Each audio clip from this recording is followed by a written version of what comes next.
Alors dis-nous, Georges, aujourd'hui, s'il fallait te définir, quelle définition tu donnerais de toi-même?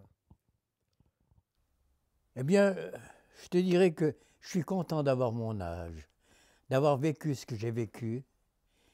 J'ai fait comme tout être humain. Eu mes souffrances, mes plaisirs, mes joies et mon bonheur. Maintenant, ce qui me reste, quelques mois, quelques années peut-être, sans prétention, je me trouve bien, heureux, tranquille. Je suis entouré de livres, d'amis, de connaissances. Voilà, je suis heureux malgré tout, Malgré quoi? malgré ce que j'ai dû subir dans ma vie. Mais maintenant tout ça s'estompe, mais il y a quand même des griffures qui restent, des séquelles qui restent, des marques indélébiles que je prélève parfois. Et c'est vrai. Et je me dis pourquoi, Georges? Ah oui, pourquoi? Où es-tu né? Je suis né à Lausanne, ouais. C'est là que mes parents, ma mère que j'ai jamais connue, que j'ai jamais vue, qui m'a fait et m'a laissé avec mon père. Voilà, c'est un destin comme ça. Des parents inconnus. Des parents inconnus, oui, pour moi. Voilà, alors c'est l'état de veau de l'enfance abandonnée qui s'est occupé de moi et qui m'a placé à Thieran, sur Moudon, chez une petite maman qui prenait des orphelins pour les entourer, les élever. Et c'était une maman tellement douce, merveilleuse, sensible à notre égard, que j'ai gardé un souvenir indélébile et puis d'une sensibilité incroyable. Je regardais ses mains, son tablier, comme elle s'habillait, son chapeau. On allait tous les dimanches, la main dans la main, se promener. Elle me parlait de la nature, des arbres, des oiseaux. Regarde, mon petit, regarde, mon petit. On m'a traité de bâtard. Imagine-toi, un petit garçon de 8, 9 ans qu'on traite de bâtard. Quelle souffrance, quel chagrin. Oui, supporter tout ça. Et j'ai dû supporter tout ça et je me suis refait après. Et alors donc, tu es resté chez cette nourrice, enfin cette femme qui t'a recueilli. C'était une nourrice, oui. Et puis une nourrice tellement bonne, tellement belle, tellement merveilleuse, tu vois. C'était de cœur et d'amour.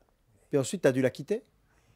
On m'a pris, l'état de veau m'a pris à l'âge de 10 ans pour chez des paysans, me placer chez des paysans à Corberrier. Et là, j'étais exploité à outrance. Je devais me lever à 5 heures du matin, sortir le fumier avant d'aller à l'école. J'arrivais à l'école, je dormais. Puis la maîtresse me disait, mais qu'est-ce qui se passe? Tu dors, t'as pas bien dormi? Je suis fatigué, j'ai sorti tous les fumiers ce matin. Puis je menais à la brouette, tu vois. À 10 ans, tu étais un domestique de ferme. Oui, tout à fait, tout à fait. Et ces paysans, ils étaient durs avec toi? Ils étaient très durs, surtout elle, la patronne. Ouais. Elle me battait avec le fouet. Oui. Surtout elle. Mais pourquoi on t'avait mis là? Pourquoi tu n'as pas pu rester chez ta petite maman? Elle ne pouvait pas. Elle ne pouvait pas nous garder. On faisait partie de l'enfance abandonnée du canton de Vaud. Et c'est elle qui recevait une petite pension par mois pour nous éduquer, pour nous donner à manger, pour nous élever, nous entourer. Puis à l'âge de 10 ans, au travail. Loin, on nous plaçait à gauche, à droite, chez des paysans. Les paysans avaient besoin de des bras, gratuites. Puis alors tu bossais le matin et le soir? Oui, bien sûr, c'est sûr.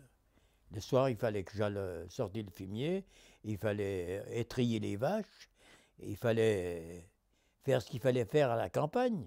Tu vois. J'allais au foin, j'allais aux pommes de terre, j'allais au jardin. Et puis c'était toujours Georges ici, Georges là, viens voir ici, viens là, va pas là-bas. Et un peu d'affection? Rien d'affection, pas d'affection. Alors, comme je te disais, j'ai été marqué à vie. griffures indélébiles. Mais tu étais tout seul à ce moment-là dans cette Oui, ferme? tout seul. Ouais.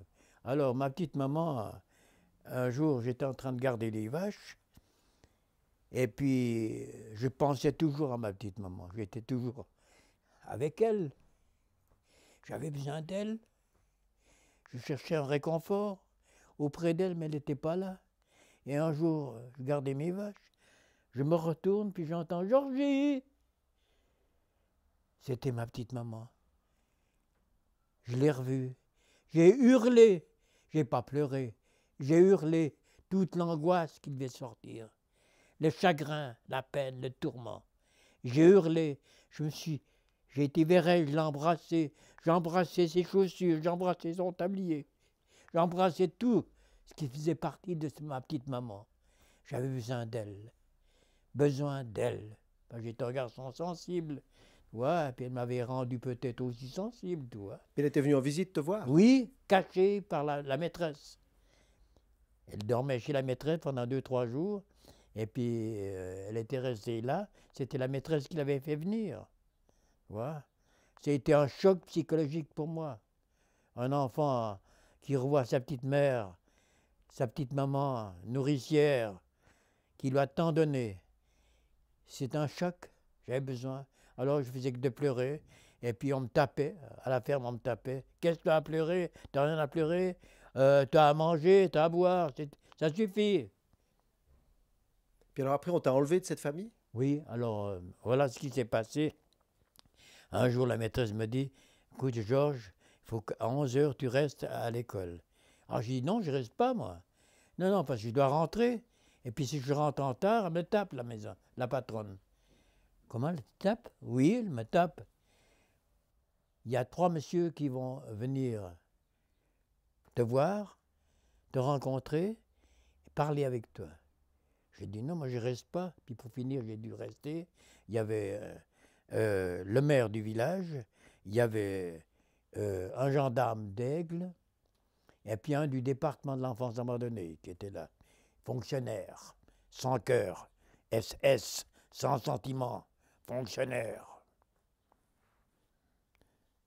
Alors ils m'ont questionné, et puis ils m'ont dit comment ça se passe. J'ai dit voilà ce qui se passe. Alors il m'a dit on va rentrer jusqu'au chalet, nous on va se cacher, puis tu vas te présenter à ta patronne. Alors, reprenons juste, Georges. Donc, tu es à l'école, tu as ces fonctionnaires qui viennent, puis ils viennent t'accompagner à la ferme. Puis qu'est-ce qui se passe là? Alors ils sont venus, je me suis présenté à la patronne voulait me taper dessus, puis le gendarme a dit halte, non. Puis à ce moment-là, la patronne dit t'en veux toi aussi, t'as qu'à t'approcher. Elle dit ça aux gendarmes? Oui, oui. Et puis il lui dit alors vous préparez tout de suite les valises, les vêtements, les habits pour le petit, on s'embarque avec. Ouais. Parce qu'on ne peut pas le laisser là. J'aurais reçu une trempe alors, mon pauvre ami, alors. Tu vois? Mais pourquoi ils étaient si durs avec toi, ces gens? Je sais pas. Des gens incultes, immatures, bêtes, tu vois, avares, tu vois, très avares. On avait tout juste à manger. Hein.